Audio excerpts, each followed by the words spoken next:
Bonjour à tous, aujourd'hui on se retrouve enfin pour une nouvelle vidéo sur Sailor Moon et cette vidéo sera consacrée au Dark Kingdom. Attention parce que cette vidéo va comporter de nombreux spoilers sur la saison et l'arc 1 de Sailor Moon.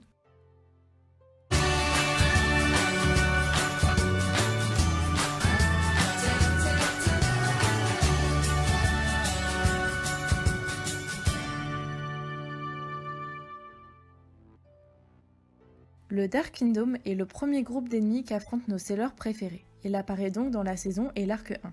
Leur but est tout simplement de conquérir la Terre grâce au pouvoir du cristal d'argent. Ils représentent une menace très importante étant donné qu'ils ont déjà réussi à battre les Sélénites, les habitants de la Lune, dans le passé. Je vais maintenant citer les 6 personnages qui composent ce royaume. Queen Metalia est l'énergie maléfique sur laquelle se repose le Dark Kingdom. C'est une entité qui est apparue pour la première fois lors de l'époque du Silver Millennium afin d'envahir la Terre et le royaume de la Lune. Pour cela, elle manipulera les Terriens en attisant leur jalousie envers les Sélénites pour qu'ils détruisent le Silver Millennium. Son invasion sera un succès car le royaume sera entièrement détruit. Seule Queen Serenity survivra et Queen Metalia se fera sceller par cette dernière. À la fin du XXe siècle, là où se déroule l'intrigue de la saison 1, le sceau est levé par Beryl mais elle n'a pas assez d'énergie pour totalement s'éveiller. Beryl lui donnera donc de l'énergie volée aux humains et tentera de trouver le cristal d'argent afin de la ressusciter totalement. Dans le manga, Metalia finira par totalement s'éveiller et sera le boss final à affronter. Dans l'anime, elle fusionnera avec Beryl, elle ne deviendra donc pas une entité en elle-même, mais juste une énergie pour rendre Beryl plus puissante. Voilà brièvement pour son histoire. Queen Metalia est une entité maléfique, donc à part être maléfique, elle n'a pas d'autres traits de personnalité. Elle apparaît pour la première fois dans le chapitre 6 ou 7 selon la version du manga et dans l'épisode 25 de l'anime de 92.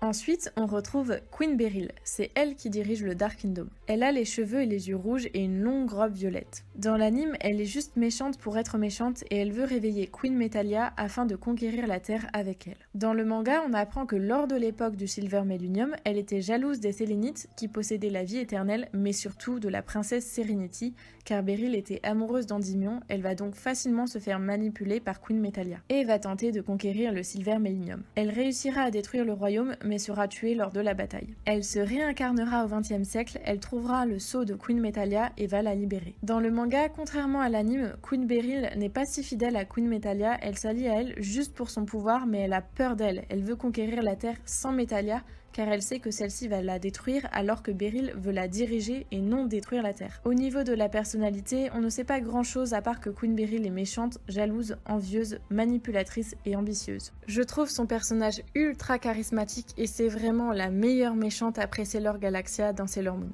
Son personnage apparaît pour la première fois dans le chapitre l'acte 2 du manga et de Sailor Moon Crystal, elle apparaît dans l'épisode 1 de l'anime de 92. Ensuite, on retrouve les 4 généraux, aussi appelés Shintenu, qui sont sous les ordres de Queen Beryl. Leur histoire est très différente entre le manga et l'anime. Dans l'anime, ils sont juste méchants et on ne sait pas pour quelle raison à part qu'ils servent Queen Beryl. Et le traitement de certains personnages est très différent mais je reviendrai dessus après. Ils disparaissent complètement de l'anime après la saison 1. Dans le manga, dans le passé, ils étaient les généraux du prince Endymion, c'était un peu comme les Sailors pour la princesse Serenity. Quand ils se sont réincarnés au XXe siècle, avant qu'ils aient retrouvé la mémoire, Queen Beryl les a retrouvés et leur a lavé le cerveau, c'est pour cette raison qu'ils sont devenus méchants. Ils finiront par mourir mais leur esprit restera dans des pierres que Mamoru gardera près de lui et ils reviendront 1 ou 2 fois dans les arcs d'après pour conseiller Mamoru. Le premier à faire son apparition est Jadeite. Il a environ 18 ans et a des cheveux blonds et des yeux gris. Dans sa vie antérieure, il était le chevalier de la patience et de l'harmonie. Il est le général de l'Asie de l'Est. Son rôle principal est de collecter l'énergie des humains pour éveiller Queen Metalia dans les 2 animes comme dans le manga. En revanche, la fin de ce personnage change selon les versions. Dans le manga, il meurt suite à une attaque combinée de Sailor Moon et Sailor Mars avant de se souvenir de sa vie antérieure. Dans l'anime de 92, il est condamné au sommeil éternel par Queen Beryl et dans Crystal, il est tué par Queen Metalia après s'être souvenu d'être le serviteur d'Endymion. Dans Crystal, il est aussi fortement sous-entendu qu'il était avec Sailor Mars dans sa vie antérieure. Dans le manga, à part quelques illustrations, ce couple ne semble pas avoir existé, et dans l'anime de 92, encore moins. Il a le pouvoir de se téléporter et de créer des monstres. Dans l'anime de 92, il est aussi très doué pour se déguiser et a des pouvoirs de télékinésie, et dans le manga et Crystal, il semble pouvoir créer de la glace. Au niveau du caractère, on ne le voit que brièvement, mais il semble être quelqu'un de fidèle à son maître et de très confiant. On n'a pas vraiment le temps de s'attacher à lui, ni même de comprendre son personnage, il reste trop peu de temps. J'avoue j'avoue qu'il ne m'a pas vraiment marqué. Après, ça reste le premier ennemi affronté, donc il reste important, mais je suis totalement indifférente à son personnage. Il apparaît dans le premier épisode chapitre Arc de toutes les adaptations.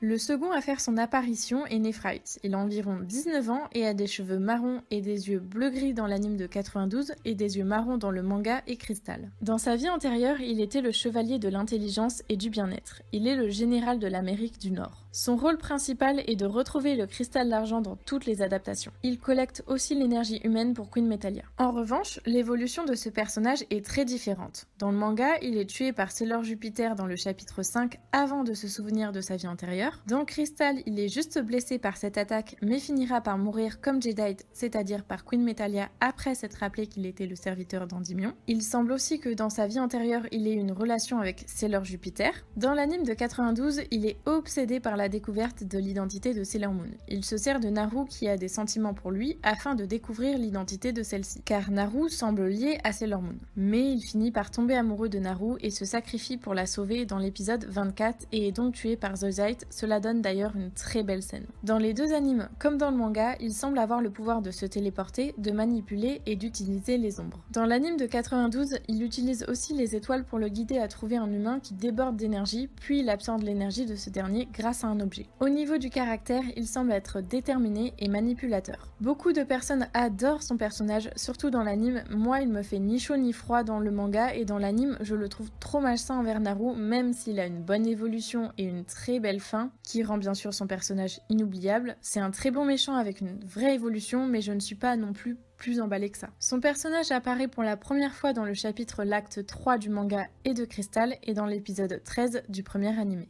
Le troisième à faire son apparition est Zoisite. Il a environ 16 ans et a des cheveux blonds coiffés en queue de cheval et des yeux verts. Dans sa vie antérieure, il était le chevalier de la guérison et de la purification. Il est le général de l'Europe. Son rôle principal est de trouver le cristal d'argent. Pas mal de différences ont été faites pour ce personnage. Dans le manga, il est tué par Vénus avant de se souvenir de sa vie antérieure. Dans Crystal, il n'est pas tué par cette attaque mais meurt comme les autres à la fin de l'arc par Queen Metalia après s'être souvenu qu'il était le serviteur d'Endymion. Il semble aussi avoir été en couple avec Sailor Mercury dans le passé. Dans l'anime de 92, il est en couple avec Kunzite. C'est le premier couple homosexuel à apparaître dans Sailor Moon. Il se fait tuer par Queen Beryl après lui avoir désobéi. Kunzite va rendre sa mort magnifique, ce qui donne encore une très belle scène. Ses pouvoirs sont basés sur l'hypnose, la téléportation et le changement d'apparence. Dans l'anime de 92, il semble aussi contrôler les pétales de fleurs. Au niveau de sa personnalité, il est décrit comme efféminé, prétentieux, calculateur, arrogant, vaniteux et sarcastique. Son côté arrogant m'insupporte surtout dans l'anime, mais ses sentiments envers Kunzite le rend un peu plus attachant, même si ce n'est pas pour autant un personnage que j'apprécie plus que ça. Son personnage apparaît pour la première fois dans le chapitre l'acte 3 du manga et de l'anime Crystal et dans l'épisode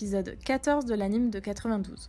Le dernier à faire son apparition est Kunzite. Il a environ 25 ans et a des cheveux blancs et des yeux gris. Dans sa vie antérieure, il était le chevalier de la pureté et de l'affection. C'est le leader des Shintenu. Il est le général du Moyen-Orient. Son but dans le manga et dans Crystal est de trouver le cristal d'argent et de tuer la princesse de la lune qu'il pense être Sailor Vénus. Ensuite, il va se souvenir grâce au cristal d'argent de sa vie antérieure, mais dans le manga, Beryl renforce le contrôle qu'elle a sur lui. Il est alors tué par une attaque combinée des guerrières Sailor et dans Crystal, il est tué en même temps que les autres par Metalia. Dans l'anime de 92, il agit par vengeance. En effet, il jure de tuer les guerrières après la mort de Zoisite et Kunzite sera finalement tué par Sailor Moon. Il est décrit comme étant le plus puissant des 4 généraux. Il semble être doué pour se battre, il peut aussi se téléporter et utiliser l'énergie noire. Dans l'anime de 92, il peut aussi transformer les humains en monstres. Au niveau du caractère, il semble être quelqu'un de réfléchi, intelligent, stratégique, mais aussi calculateur et arrogant. C'est mon préféré des 4, autant dans l'anime parce qu'il agit par amour, ce qui le rend beaucoup plus humain et attachant, que dans le manga où c'est le seul à se souvenir de qui il est,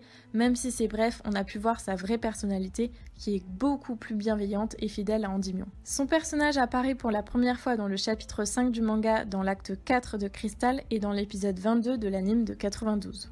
Je vais finir la vidéo en vous parlant brièvement des 7 grands démons. Déjà, ils apparaissent seulement dans l'anime de 92 pour allonger l'histoire avec des intrigues secondaires. Pour faire bref, ils ont participé à la première bataille entre le Dark Kingdom et le Silver Millennium et ont été scellés par Queen Serenity dans 7 fragments du cristal d'argent appelés les cristaux arc-en-ciel. Ils vont se réincarner sur Terre en tant qu'humains sans être conscients de leur nature de démons. Le Dark Kingdom va les réveiller un à un, mais c'est sans compter l'intervention de Sailor Moon qui va tous les purifier.